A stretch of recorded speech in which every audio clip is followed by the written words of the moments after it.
Tonight on Live at 5, a shooting in Wisconsin Rapids leaves one woman dead and a man hurt. A day after a massive motel fire, all I'm hearing is, get out, get out. The community of Wausau lends a helping hand in the aftermath. And Governor Scott Walker announces how he'll tackle health care if elected president.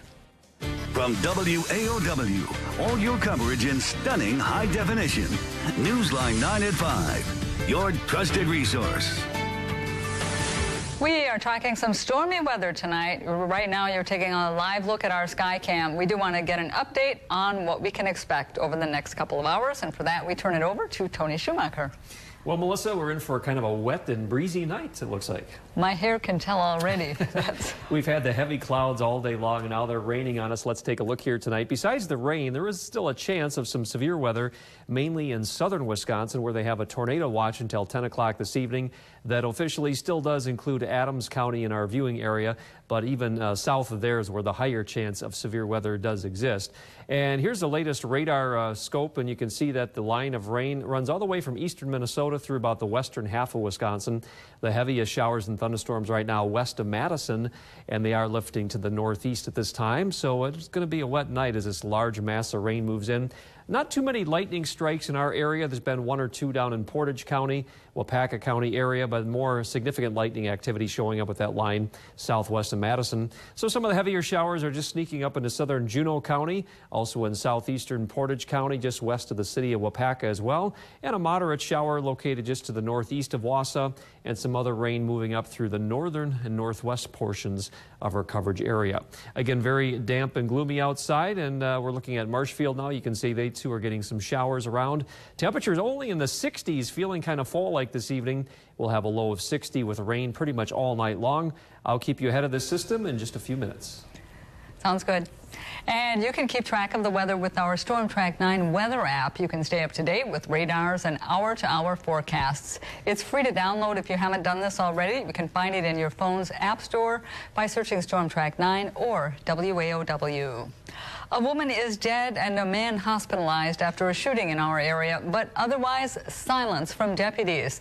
It happened in the Wood County town of Saratoga last night. The community is shaken as they wait for answers about what happened. Newsline 9's Max Gordon has what we know and what we don't know about this very mysterious incident. Max. Well, there's little known at this hour and little word from Wood County Sheriff's deputies. So today I went to the town of Saratoga to look for answers. A single Wood County Sheriff's SUV sits in the driveway of 6010 Church Avenue in the town of Saratoga. While sheriff's officials have not revealed the exact address, neighbors say this is where a man and woman were shot around 10 p.m. last night. Quite frankly, unfortunately, we never got to know them at all. As you can see, people live in the woods here, and you don't always get to know them. Wood County Sheriff's officials say the man was hospitalized with injuries. The woman was killed. Neighbors told me this is a quiet community. Things like this don't normally happen here. I can't recall there being well, I'm sure there has been, but I can't recall anybody getting shot here in Saratoga. But Monday night, something did happen. Bruce Demick said he heard noises. Well, just this noise out on the street, which is very unusual.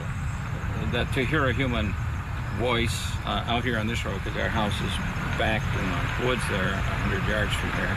Officials say the two victims knew each other, and there's no threat to the community. However, neighbors are left wondering who could have done this and why. The Sheriff's Department would not comment about this investigation, but a news release says they are awaiting autopsy results and compiling evidence from the case. Now, the names of the victims have not yet been released, and the victim who is currently hospitalized, we have no word on his condition.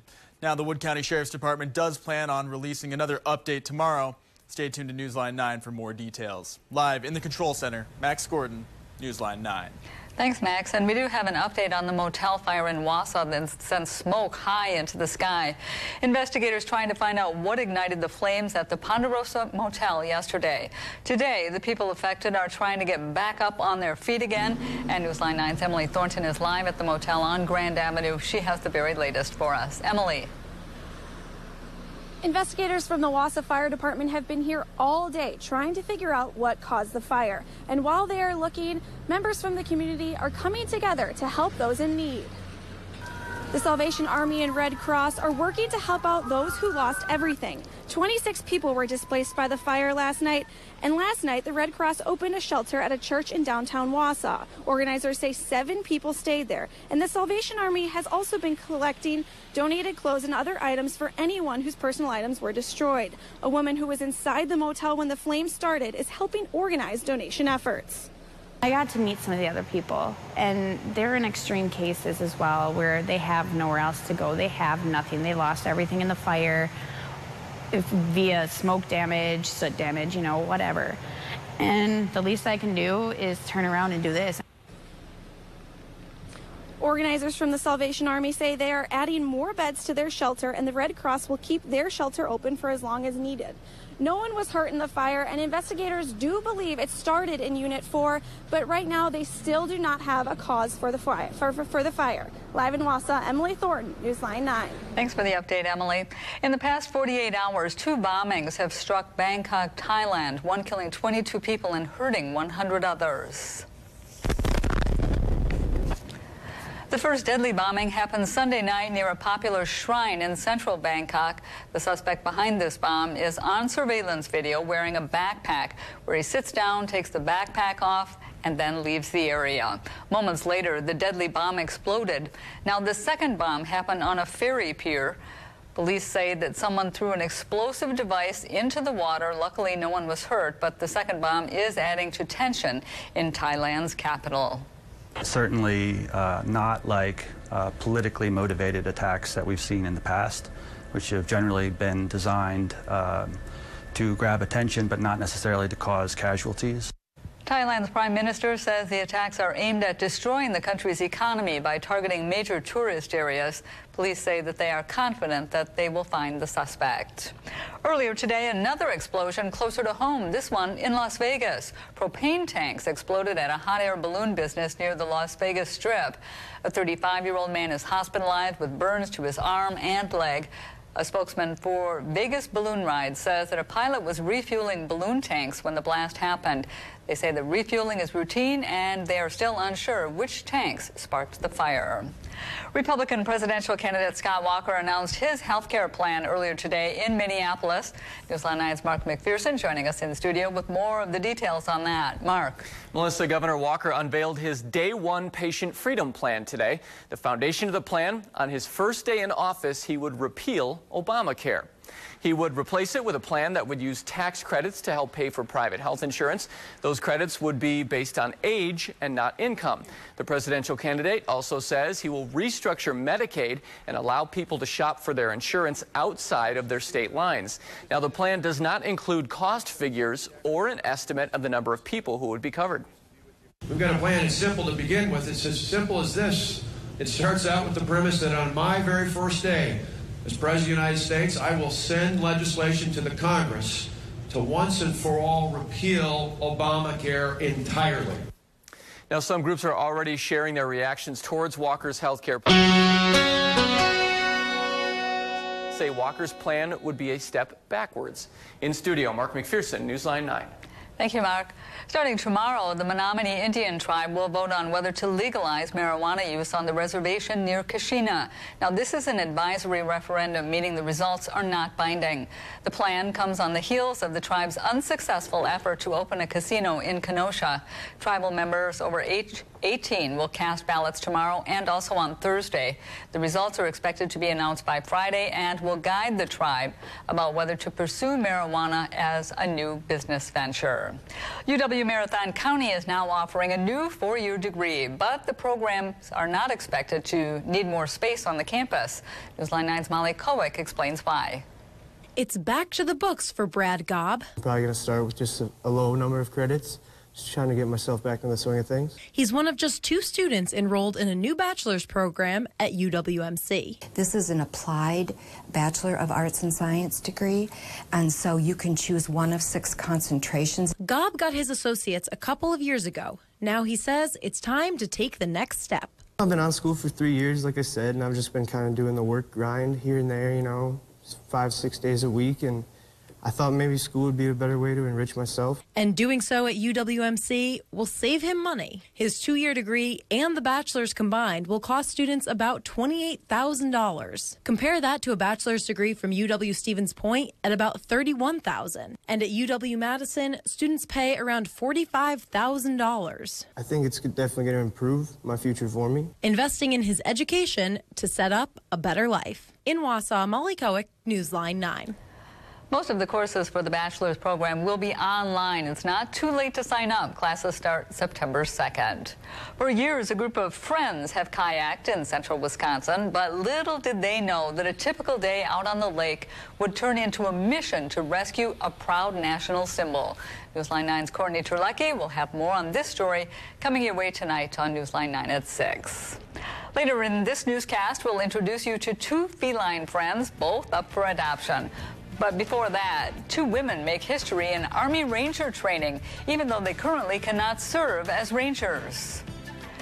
Tony was talking about that rain that's expected to stick around for the rest of the evening. He's back in 90 seconds with a look ahead for you in your Live at 5 Future Track forecast. All your coverage in stunning high definition with Melissa Langben and Tony Schumacher. Newsline 9 at 5, your trusted resource.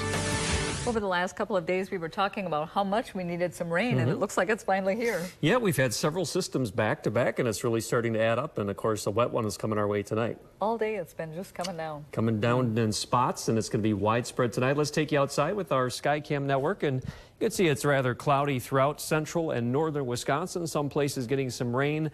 Some places still dry, but they will be getting wet as well.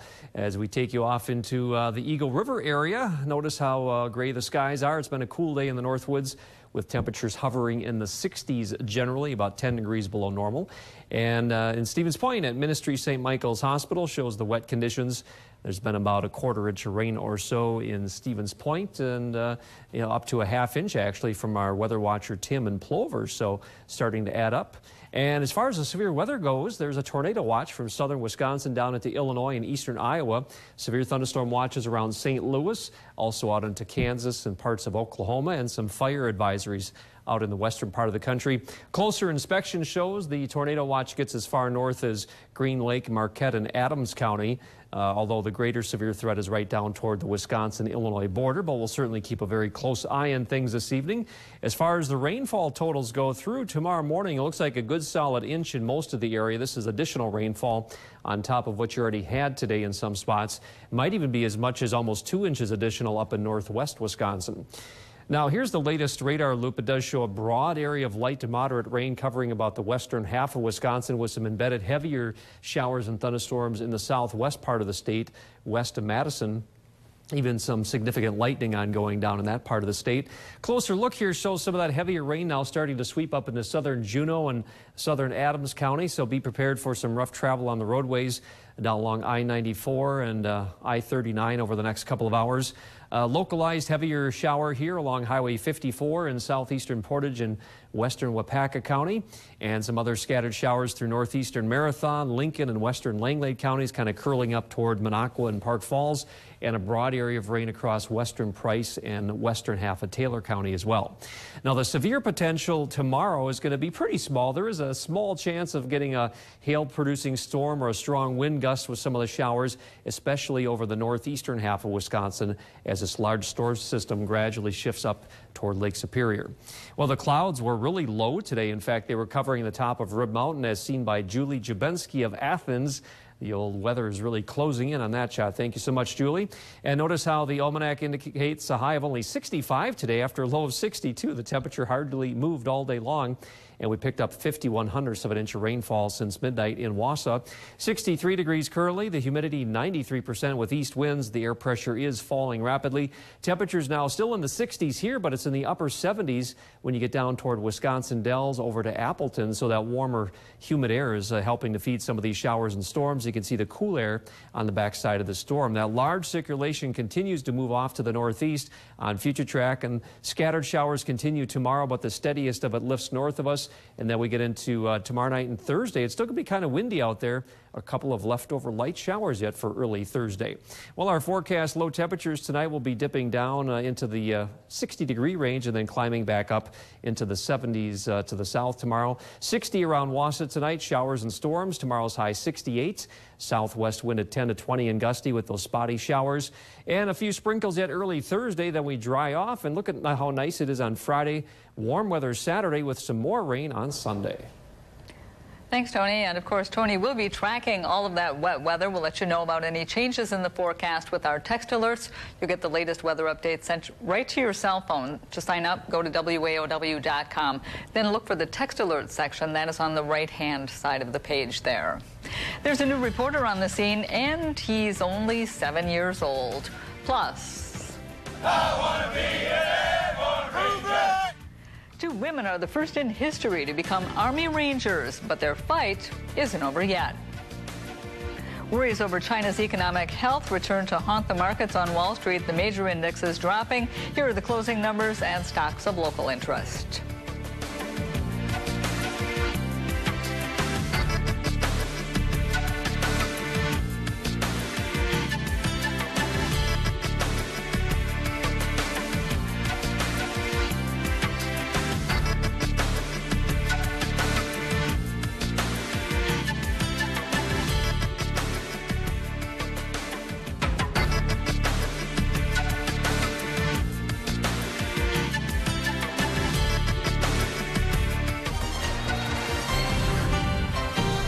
Welcome back. 2 women are making history, becoming the first female Army Rangers after completing the grueling combat ranger training course. But as of now, the women cannot actually serve as Rangers. ABC's Marcy Gonzalez has details. I want to be an airborne ranger. For the first time ever, 2 women can proudly call themselves Army Rangers. It's history. You know, we're always evolving. The Army is #1 in making history. Earning their place in the elite ranks. Ranger! Completing the same grueling combat training course as the men being tested right alongside them. The standards are exactly the same for both male and female Ranger students. They started the notoriously tough Ranger test back in April, along with 17 other women. The candidates all pushed to their physical and mental limits, tackling obstacle courses, scaling mountains, crossing chest-deep rivers with fully loaded packs, all while tired and hungry. The 62-day course so challenging, only 40% of male students pass each year. They have to show grit and determination and put one foot in front of the other each day. The breakthrough for the 2 women who have not been identified comes at a time when each branch of the military is assessing how to integrate women into roles that have historically been reserved for only men. And while the first female Rangers will graduate Friday and forever wear the prestigious Ranger tab on their uniforms, for now, they are still not allowed to serve as Rangers. And the Secretary of Defense has until early next year to decide whether that will change. Marcy Gonzalez, ABC News, New York. We'll keep you posted on that. And we have a special preseason edition of Pack Attack following our 6 o'clock newscast tonight. Sports Director Brandon Kinnard, Packers Hall of Famer Johnny Gray, and the rest of the Newsline 9 sports team break down the action we've seen so far and what's ahead for the team. Brandon also sits down with fan favorite, that being fullback John Kuhn. You don't want to miss this, coming up tonight at 6:30 right here on your official Packers station. There's a new journalist reporting the news, and he is only 7 years old. Plus, 2 little kittens in search of forever homes. Find out how you can help next on Live at 5. Dolores is here, and she has 2 just adorable kittens with her today. Aren't they the sweetest thing? Little orange babies. You know, it's kitten season. So we do have a lot of kittens at the shelter, and we are running a special because we really want them to get into good homes and everything. Their normal fee is $85, but we have reduced the kitten fee, adoption fee, down to $35. and that would even be $35 for 2 going to the same household, and our adult cats are only $10. So we're overloaded. They will be spayed or neutered. They will have all their current shots. They will get that microchip, you know, upon adoption or when they're old enough. So, you know, really for $35, it is just a wonderful lifetime investment, right? Somebody's hungry. This is why I woke him up early. Oliver is not the quiet one, that's for sure. No, he's not. If you want to talk her, Oliver's your man. And you also have a big event that is going on this weekend as well. We do this Saturday, August 22nd at Cops Market in Park Ridge in Stevens Point. We will be there for our Fill the Van. We have those several times a year. And that is a great time for anybody to come out, consumers to come out. We hand them a great little shopping list or wish list, and this way the customer can go and purchase whatever we need specifically at the shelter, just drop it off to us, and then we fill the van. How convenient for everybody. Well, if you are interested in these 2 little guys, why don't you give the Portage County Humane Society a call? That number's at the bottom of the screen. And thanks so much for bringing them in. Oh, always thank you. Yeah, get your little just kitten adorable. fix. Yeah. We are going to go and interview some of the rides. When Live at 5 returns, a 7-year-old takes on the news. You don't want to miss this. This week, the Made in America team is back from Atlanta, Boston, Dallas, St. Louis, Chicago to California. And this time, the family-owned business creating thrill rides and summer memories. When American jobs are on the line, David Muir is there on ABC's World News Tonight with David Muir. Tonight at 6, a new cheese shop plans to offer more than 100 cheeses to central Wisconsin. We'll tell you what to expect when the store opens its doors. An Australian 7-year-old is taking the news by storm. G'day, Kendall. This is Meadow Valley reporting live from the Ekka. Well, this is Mater Vanderloor. He served as a guest reporter for an Australian newscast. He reported on the Ekka, that's an ag show in Queensland. He was poised and professional as he talked to the attendees, workers, and, of course, he even talked to a couple of the farm animals out there. Hey. Give us all the run for the money. A couple years, he's going to be knocking on our doorstep, maybe. Yep, hopefully. Well, we got a little rain moving through tonight. In fact, a lot of rain. It's going to be very wet out there, so drive with care, but hopefully no severe weather, but we'll watch it. Okay, very good. Up next, World News Tonight with David Muir, Rosie O'Donnell's public plea for help for her daughter now missing more than a week, and we're back at 6. Good night.